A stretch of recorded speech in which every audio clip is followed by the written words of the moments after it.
মির্জা ফখরুল কইছে না পশ্চিমা শক্তি বিএনপি ক্ষমতা দেখতে চায়, মনে আছে না? আবার শোনেন। বিএনপিকে দেখতে চায় এখন আন্তর্জাতিক বিষয় এবং বাংলাদেশের মানুষ। আচ্ছা, আপনাদের মনে ইচ্ছা আছে না ভারত কাকে বাংলাদেশে ক্ষমতায় দেখতে চায়? আমি আজ দেখামো ভারত কাক ক্ষমতা দেখতে চায়। কোন ষড়যন্ত্র তত্ত্ব না, একেবারে ফ্যাক্ট দিয়ে দেখামো ইন্ডিয়া কাক ক্ষমতা দেখতে চায়। তাহলে আমগারে কোনটি দেখা লাগবি? যে দেখা লাগবি ইন্ডিয়া মিডিয়া, ইন্ডিয়ান বুদ্ধিজীবীদের কথায়, ইন্ডিয়ান পলিটিশিয়ানদের কথায়, তাদের ডিপ্লোম্যাটিক ভাষায়, আর দেখা লাগবি আন্তর্জাতিক থিঙ্ক ট্যাঙ্কের নিরপেক্ষ বক্তব্যে। আসেন দেখি ইন্ডিয়ান মিডিয়া থিঙ্ক ট্যাঙ্ক কি করছে। থিঙ্ক ট্যাঙ্কি শুনলে আমার আবার গুয়ের ট্যাঙ্কের কথা মনে হয়ে যায়। যাই হোক, আসেন দেখি। প্রথমে দেখি টিভিএস এর একটা স্টোরি। মোটামুটি সবকিছু একসাথে করার চেষ্টা করেছে তারেক রহমানের দেশে আসা নিয়ে ইন্ডিয়ান মিডিয়ান নিউজ গুলো। টাইটেল দিছে Tarique Rahman homecoming, a view from India. Tarique রহমানের দেশে ফেরা ভারতের দৃষ্টিতে। তারা বলতেছে এটা potentially game changing political moment, মানে রাজনীতির গতিপথ বদলাই দিতে পারে এমন মুহূর্ত। এখানে ওরা করছে, এটা পত্রিকা লিখেছে ইংরেজিতে, লিখেছে ইংরেজি যেহেতু লিখেছে ঠিকই লিখেছে, তাই না? এটা বাংলা করলে বোঝা যায়। সাম্প্রতিক কিছু ইঙ্গিত থেকে বোঝা যাচ্ছে যে বিএনপি এবং ভারতের মধ্যে সতর্কভাবে সম্পর্ক পুনর্গঠনের একটা সম্ভাবনা তৈরি হয়েছে, যা দুইটা সাম্প্রতিক ঘটনার উপরে ভিত্তি করে। প্রথমত উল্লেখ করা হয়েছে যে ডিসেম্বরের শুরুতে ভারতের প্রধানমন্ত্রী নরেন্দ্র মোদী খালেদা জিয়ার অবনতিশীল স্বাস্থ্যের বিষয়ে উদ্বেগ প্রকাশ করেন এবং সব ধরনের সহায়তা দেওয়ার প্রস্তাব দেন। এর জবাবে বিএনপি দ্রুতই প্রকাশ্যে এই উদ্যোগকে স্বাগত জানায় এবং মোদীর প্রতি তাদের আন্তরিক কৃতজ্ঞতা প্রকাশ করে। পর্যবেক্ষকদের মতে এই বিনিময়কে দুই পক্ষের সম্পর্ক উষ্ণ হওয়ার একটা ছোট হইলেও তাৎপর্যপূর্ণ সংকেত হিসাবে দেখা হচ্ছে। ভারতীয় কর্মকর্তারা হয়তো রহমানের, মানে তারেক রহমানের নেতৃত্বাধীন বিএনপিকে বাংলাদেশের জন্য আরো প্রেডিক্টেবল, উদারপন্থী এবং গণতান্ত্রিক বিকল্প হিসাবে দেখতে পারেন। এইবার আমরা সুবীর ভৌমিকের বক্তব্যটা দেখে আসি। হ্যাঁ, ভারত বাংলাদেশে কোন সরকার চাইবে? খুব সোজা উত্তর আমি তোমায় দিয়ে দিচ্ছি। Awami League is not in election, next best option is BNP, obviously not Jamaat. তারা অলরেডি 50 লাখ লোক নিয়ে জেহার টেয়াদের হুমকি দিচ্ছে। ফলে জামাত অবভিয়াসলি ইন্ডিয়া চাইবে না। অত অনেক কথা, ডিপ্লোম্যাটিক কথা বলে তো লাভ। কানেকশনটা হচ্ছে 71। আমরা একসাথে, আমার সৈন্য এবং মুক্তিযোদ্ধারা রক্ত ঝরিয়েছে, সেই সুবাদে Awami League. This is a historical fact. এই জায়গাতে হঠাৎ করে আজকে অন্য কিছু ডাইনামিক্স চলে আসবে, এটা তো আশা করাটাও ভুল। কিন্তু যে গভর্নমেন্ট আসবে তার সাথে ইন্ডিয়াকে তো ডিল করতে হবে। দেখেছেন? এবার আরেকটা স্টোরি দেখি। ঢাকার রাজনীতি শেখ হাসিনার বাইরে সরে যাওয়ায় ভারত হাত বাড়াচ্ছে বাংলাদেশ জাতীয়তাবাদী দলের দিকে। এখানে বলা হয়েছে মোদী যে খালেদা জিয়ার স্বাস্থ্যের খোঁজ নিচ্ছে, সেটা হইতেছে সিগন্যাল যে বিএনপির সাথে এনগেজ হইতেছে ইন্ডিয়া হাই লেভেলে। বুঝে চাও? ডেকান হেরাল্ডে কয়া হইতেছে বাংলাদেশে শেখ হাসিনার বিকল্প হিসেবে তারেক রহমানের বিএনপির দিকে ঝোঁকের ইঙ্গিত দিচ্ছে ভারত। তো এই যে সম্পর্ক, এটা অনেক আগে থেকে শুরু হয়েছিল। এইটা ইন্ডিয়ান ফরেন মিনিস্ট্রির ব্রিফিং এ একটা প্রশ্ন ওঠে, একজন জার্নালিস্ট এটা প্রশ্ন করে। এইটা প্রথম আলো রিপোর্টেই আসছে। এটা বলতেছে একজন সাংবাদিক প্রশ্ন করেন 2018 সাল থেকে ভারত লন্ডনে অবস্থানরত বিএনপির নেতৃত্বের সঙ্গে যোগাযোগে ছিল এমন প্রতিবেদন বিষয়ে, পাশাপাশি বিএনপির কোন নেতা বাংলাদেশে ফেরার আগে ভারতের ক্লিয়ারেন্স নিয়ে কি কোনো আলোচনা হয়েছিল কিনা এ বিষয়ে প্রশ্ন করে। বিএনপির প্রিয় প্রথম আলোতেই এটা আছে। এটা এমনকি ইন্ডিয়ার ফরেন মিনিস্ট্রির ওয়েবসাইটও আছে এই আলাপটা। আর এটা রিপোর্ট করেছে ইকোনমিক টাইমস। এটি করছে নতুন সমীকরণের প্রেক্ষাপটে খালেদা জিয়ার ভারতের প্রতি রাজনৈতিক উত্তরাধিকার নরম হয়েছে। এটা ইংরেজিটা খটোমটো হয়েছে, মানে খালেদা জিয়ার উত্তরাধিকারী ভারতের প্রতি নরম হয়েছে। ডিপ্লোম্যাট একটা রিপোর্ট করেছে জিয়ার জন্য মোদী আন্তরিক প্রার্থনা জানাইছেন এবং বলছেন যে ভারত বিএনপি চেয়ারপারসনকে, যিনি সংকটজনক অবস্থায় আছেন, সম্ভব সব ধরনের সহায়তা দিতে প্রস্তুত। জিয়াকে পাঠানো তার বার্তাটি শুধু সৌজন্যতার সীমায় আটকে নাই বলেই মনে হয় এবং অঞ্চল জুড়ে বিশ্লেষকরা দ্রুতই এর রাজনৈতিক গুরুত্ব অনুধাবন করেছেন। এটি ব্যাপকভাবে প্রতীকী হলেও সচেতনভাবে কূটনৈতিক উদ্যোগ হিসেবে ব্যাখ্যা করা হয়েছে। একটি সংকেত যে ভারত বাংলাদেশের পরবর্তী সরকারের সঙ্গে উষ্ণ সম্পর্ক গড়ে তুলতে প্রস্তুত, যা এই মুহূর্তে জিয়ার বিএনপি গঠন করতে পারে বলে মনে হইতেছে। দা উইক বলছে কেন তারেক রহমানের ফেরা ইন্ডিয়ার জন্য খুশির খবর, তারাই লিখেছে। খুব ইন্টারেস্টিং রিপোর্ট করছে ইন্ডিয়ান এক্সপ্রেস। এটা প্রিমিয়াম কন্টেন্ট, মানে আপনাকে টাকা দিয়ে পড়া লাগবে। শিরোনাম হইতেছে দশকের পর দশক প্রতিক্রিয়াশীল নীতির পর ভারতের প্রতি নিজেদের অবস্থান পুনর্নির্ধারণের সুযোগ পেয়েছে বিএনপি। বাবা, মেলা সুযোগ দিচ্ছে। তারা কি এই মুহূর্তটি কাজে লাগাতে পারবে? একদম শেষে বলছে ভবিষ্যতে যদি ফেব্রুয়ারি নির্বাচনে বিএনপি জয় হয়, তাহলে ভারতের যে বিএনপির সঙ্গে তখন কাজ করতে হইতে পারে, সেই বিএনপি নিঃসন্দেহে আগের চেয়ে ভিন্ন হবে, নিঃসন্দেহে আগের চেয়ে ভিন্ন হবে এবং সম্ভবত সহযোগিতার ক্ষেত্রেও আরো বেশি অনুকূল এবং গ্রহণযোগ্য হবে। আবার একটা জিনিস কথা বলছে, খুব ইন্টারেস্টিং কথা। বিএনপি স্ট্র্যাটেজি ঠিক করে দিচ্ছে। বিএনপি এই পথে কতটা অগ্রসর হবে তা অনেকটাই নির্ভর করবে দলটির পপুলিস্ট আবেগকে তুষ্ট করার প্রয়োজন এবং একই সঙ্গে রাজনৈতিক পরিসরটা জামাতের হাতে ছেড়ে না দেওয়ার কৌশলগত হিসাবের উপরে। বিশেষত গত এক দশকের বেশি সময় ধরে রাজপথের শক্তির উপরে নির্ভর করার অভিজ্ঞতার পর একই সঙ্গে বিএনপিকে সবসময় সচেতন থাকতে হবে আওয়ামী লীগের ক্ষমতায় ফেরার পথ তৈরির প্রচেষ্টা সম্পর্কে। শেষ পর্যন্ত ইতিহাস বলে দেয় যদি বিএনপি 15 বছর ধরে প্রায় গোপন অবস্থায় থেকে নেতৃত্বের একটা বড় অংশ নির্বাসনে বা গৃহবন্দী থাকা সত্ত্বেও আবার জাতীয় রাজনীতির কেন্দ্রমঞ্চে ফিরে আসতে পারে, তবে আওয়ামী লীগও ঠিক তেমনটাই করতে সক্ষম। মানে বলে দিতেছে, মনে রেখো আওয়ামী লীগ আবার ফিরে আসতে পারে। বাংলাদেশের রাজনীতিতে আওয়ামী লীগকে সমঝে ছিল। এইবার দেখি ইন্ডিয়ানদের বিদেশি পোর্টালে কি বলছে বিএনপি নিয়ে।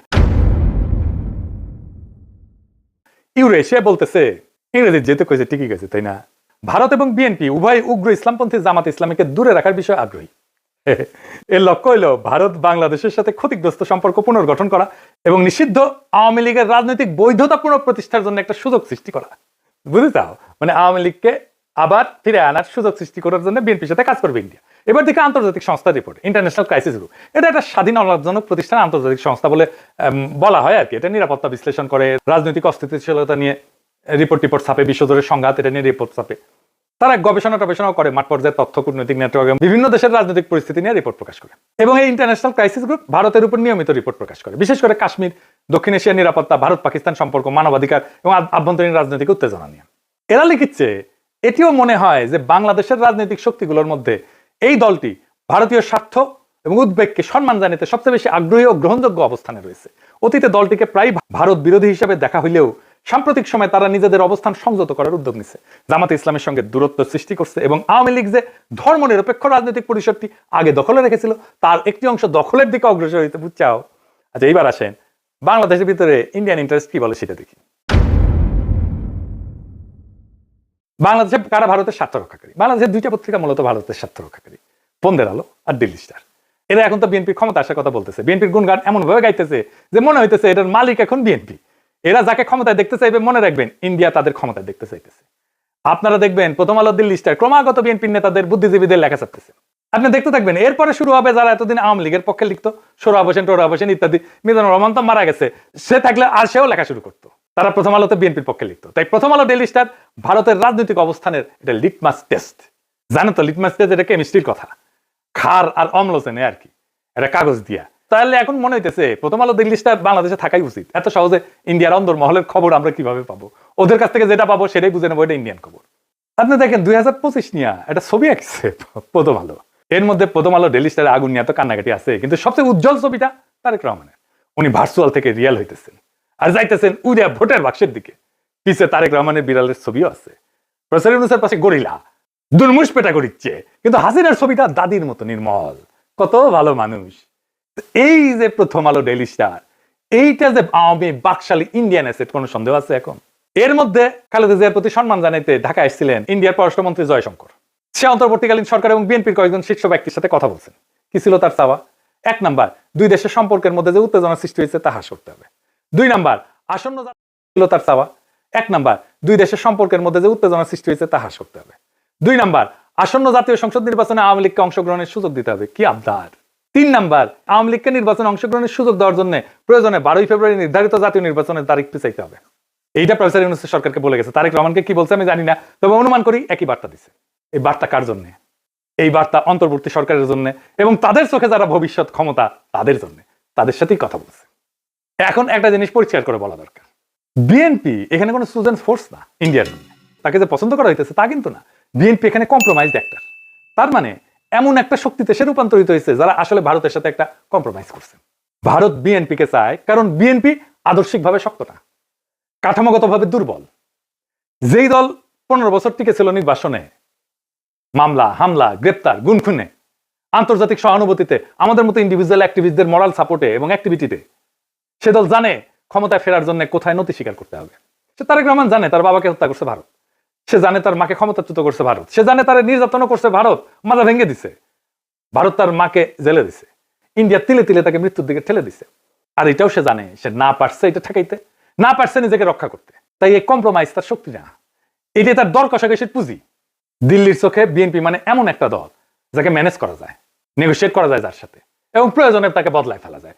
এবং বিএনপিকে ইন্ডিয়া আস্তে আস্তে বদলায় ফেলতেছে, তারে আর একটা আওয়ামী লীগ বানায় ফেলতেছে। আজ ইন্ডিয়ার বিএনপিকে দরকার, কারণ জামাত অতিরিক্ত শক্তিশালী হয়ে গেছে। কাল আওয়ামী লীগ ফিরে আসলে বিএনপি অপ্রয়োজনীয় হয়ে যাবে, কারণ ইন্ডিয়ার কাছে বাংলাদেশে কেউই অপরিহার্য না, এখানে সবাই রিপ্লেসেবল। আওয়ামী লীগ চলে গেছে, এখন ধরেছে বিএনপিকে, বিএনপি চলে যাবে আর একজনকে ধরবে। তাহলে প্রশ্নটা ভারত কাকে ক্ষমতা চায় এটা না, আসল প্রশ্ন হচ্ছে বাংলাদেশ কি আবারও একটা কম্প্রোমাইজড অ্যাক্টরকে নিজেদের ভবিষ্যৎকে লিখতে দিবে, নাকি এইবার এমন একটা রাষ্ট্র বানাইতে চাইবে যাকে ক্ষমতায় রাখতে কারোর দরকার পড়ে না? ইন্ডিয়ার দরকার পড়ে না, আমেরিকার দরকার পড়ে না, চীনেরও দরকার পড়ে না, যে নিজের শক্তিতে, জনতার শক্তিতে ক্ষমতায় থাকতে পারে। যতদিন এই প্রশ্নের উত্তর না আসবে বাংলাদেশের সরকার বদলাবে কিন্তু রাষ্ট্র বদলাবে না, রাষ্ট্র একই রকম থাকবে। সেজন্যই দেখছেন না সংস্কার করতে চায় না বিএনপি, কারণ কম্প্রোমাইজড অ্যাক্টর দিয়ে কখনোই একটা সার্বভৌম রাষ্ট্র তৈরি হয় না, করা যায় না। ভারত কাকে চায় এটা গুরুত্বপূর্ণ না, প্রশ্ন হইতেছে ভারত যাকে চায় না সে টিকে থাকতে পারে কিনা। আমাদের এমন রাষ্ট্র করতে হবে, আমাদের এমন নেতা বাইছে নিতে হবে ইন্ডিয়া যাকে চায় না কিন্তু সে টিকে থাকতে পারে। ইতিহাসে একটাই জিনিস দেখাইছে, দিল্লি যাকে ম্যানেজ করতে পারে সে সরকার দেশ চালায় না, সে শুধু সময় পার করে, সে শুধু সম্পদ পাচার করে, সে জনগণকে কেয়ারও করে না, জনগণের ভোটেরও দরকার পড়ে না। আজ দিল্লি যদি বিএনপির দিকে তাকায় তাহলে সেটা ভালোবাসা না, সেটা দিল্লির প্রয়োজন নেই। কাল প্রয়োজন বদলাইলে ইন্ডিয়ার ন্যারেটিভ বদলাবে, ইন্ডিয়ার পার্টনার বদলাবে, ইন্ডিয়ার ভালোবাসাও বদলাবে, মানুষ বদলাবে না। তাই আজকে সিদ্ধান্ত বিএনপির না, আওয়ামী লীগের না, ইন্ডিয়ার না, আজকে সিদ্ধান্ত বাংলাদেশের। আপনি কি এমন একটা রাষ্ট্র চান যে এইখানে সরকার ঢাকায় কিন্তু সেই সরকারের সার্ভাইভাল দিল্লিতে, নাকি এমন একটা রাষ্ট্র চান যাতে টিকায় রাখতে কারো প্রয়োজন পড়ে না সাহায্যের? এই প্রশ্নের উত্তর না পাওয়া পর্যন্ত বাংলাদেশে কোনো পরিবর্তন হবে না, শুধু ম্যানেজমেন্ট বদলাবে। আগামী নির্বাচনে ম্যানেজমেন্ট বদলানোর নির্বাচন না, এটা আসল পরিবর্তনের নির্বাচন, ইন্ডিয়ার বলয় থেকে বাইর হওয়ার নির্বাচন। সেই নির্বাচনে বিজয়ের লক্ষ্যে আগান। আমাদের বর্ষা বিপ্লবের অসমাপ্ত কর্তব্য সম্পাদন করতে হবে এবং আমরা এমন কাউকে ক্ষমতায় বসাবো না যাদেরকে ইন্ডিয়া পছন্দ করে, যাদেরকে প্রথম আলো পছন্দ করে, যাদেরকে দিল্লি স্টার পছন্দ করে। আমরা এমন কাউকে ক্ষমতায় আসবো যারা প্রথম আলো, দিল্লি স্টার, ইন্ডিয়া সবার চোখে চোখ রেখে বাংলাদেশের মানুষের সাথে লড়াই করতে পারবে। ইনকিলাব জিন্দাবাদ।